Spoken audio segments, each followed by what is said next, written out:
All right, so first up on the show, Kerry Copeland.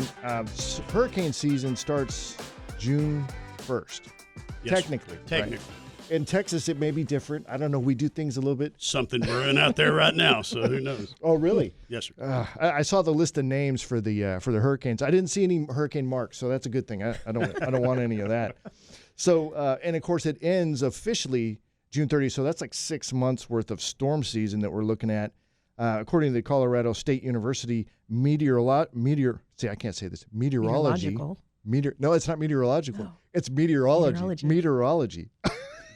Whatever, we'll move on. Tongue twisters. Project team predicts above normal Atlantic hurricane season and forecasts 4 major hurricanes to expect this year. So here in the greater San Antonio area, we deal with high winds and hail. Is anything else that I'm missing? But it's like high winds and hail are the two big things. Those are the primary. Yes, sir. Yeah, that's Here what in we San get Antonio here. area. It's like the hailstorms come through every few years and just wreck everybody's cars and everything else, and their roofs. So I know as a roofing company, you guys are probably really, really busy when that happens. Yes, sir. So, of course, a waterproof roof, that's kind of like what is probably the most important thing on your house. Well, of course, in my opinion, it is. But yes, it protects your investment. Everything below that, Absolutely, it's very vital. So when a storm comes through, I mean, what are some red flags that we should be looking for? Down to limbs, tree damage, things on the ground. If you're inspecting your house trying to find damage, it's to go to the soft metal sections, which would be your gutters, your vents, your downspouts. Mailbox, if you have one of the thin mailboxes, that will indicate some damage there as well.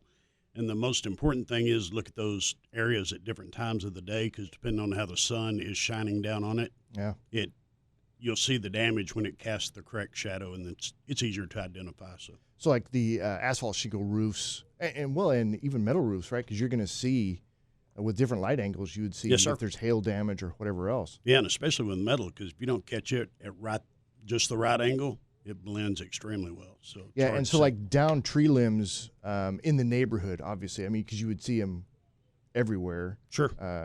That's going to be an indicator that your roof has received some impact damage, possibly from a tree.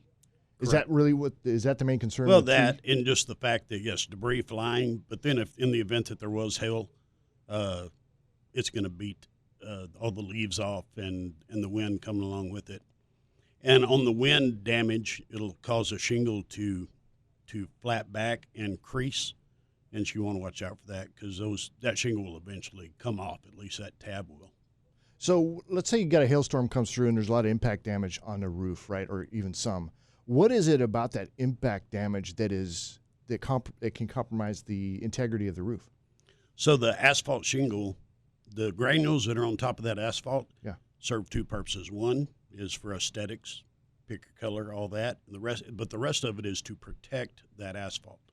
So whenever that hail comes down and damages those granules, then it leaves the asphalt susceptible to being damaged by the sun and by the elements. So, and that can lead to leaks and other things? Is that? Yes, sir. Yeah, it will deteriorate that shingle in those sections.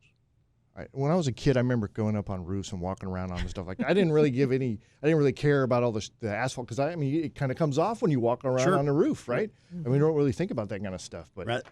So, all right, cool. So, obviously, when like you talk about soft metal damage, so gutters and stuff like that, right? Yes, That's an indicator. Say the gutter's messed up or whatever.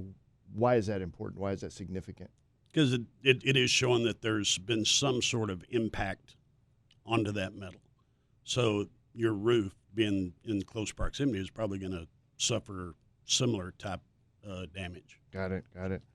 Okay, and when people are, so like myself, storm rolls through, I'm going to go check out how much damage is done. I'm going to walk around, take a look at my screens, take a look at my gutters, stuff like that. If I see something that is a red flag for me, I'm like, well, I'm not going to crawl up on my roof to check it, because I'm 52 and I probably don't want to. Exactly. Yes, sir. Right. Yeah. So, but if we call you guys, what are you guys going to be looking for?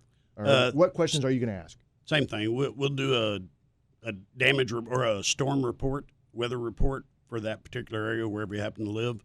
So we'll have a good idea what did come in and affect different things. But that's what we'll be looking for is mostly the telltale signs of the wind damage, and then hail damage or projectile strike type things. And that's what we're looking for. But we get up there and we identify how many hits you have. Generally, it'll go by a 10-foot square, and how many strikes you have in that area to determine the severity of the damage. So what would be an indicator that maybe you would want to do something or that there's a big problem? Like yeah, if there's six, 7 different marks within that square. Oh, okay, gotcha. That's a great indicator. All right. So you guys are looking at the roof shingles. You're going to figure out the extent of the damage. And then as far, if there's going to be a claim that's going to be made, you guys help the clients with that as well as, because that could, to me, that's a little bit like I'm nervous about that process of what is that going to happen, or what are the steps of that? Is my insurance going to go up? That kind of stuff. So you guys help folks through all of that, right? Sure, yes, sir. And if you're in a certain area and you have storm damage, whether you're claiming it or not, your rates are gonna go up ever so slightly because that's what they do. That's what insurance companies do. Yes, sir. Yeah. And the main thing is if you do have to file a claim, to make sure that you get estimates on whatever the trade is that you need to have done. But you have to make sure, because that's an investment. A lot of people will look at their home like they'll have the emotional side to it, but it's an investment. So what you want to make sure that you do is you plant your feet firmly and make sure that insurance indemnifies you for what you need, and protect your investment. Don't let someone else devalue your investment.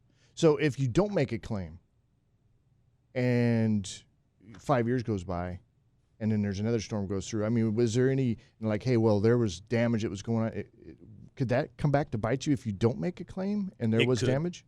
It could. Okay. Because in most policies, and you have to look at each individual policy, but they're pretty well standard across the board, is if anything happens to that insured property, it's the homeowner or the policyholder's responsibility to ensure that no further damage comes. So as soon as you notice something technically about your policy, you're probably required to get that remedied.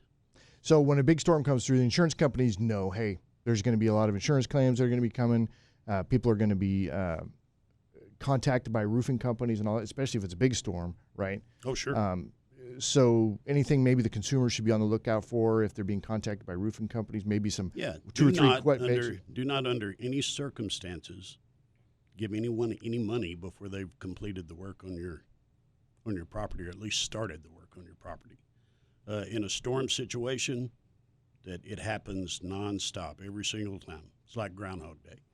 It's people come in, they'll take down payments, overextend themselves, not be able to complete the work. So that would be the biggest advice I would give, is do not hand over any money until that work is at least started, but preferably completed. I love that. When it comes to contracting, that's a big rule of mine as well. So if folks want to reach out to you, Kerry, and Patriots Roofing, how do they do that?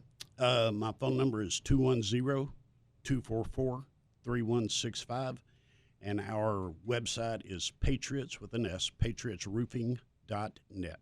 All right, Kerry, as always, thank you very much. Thank you, Mark, for coming on the show.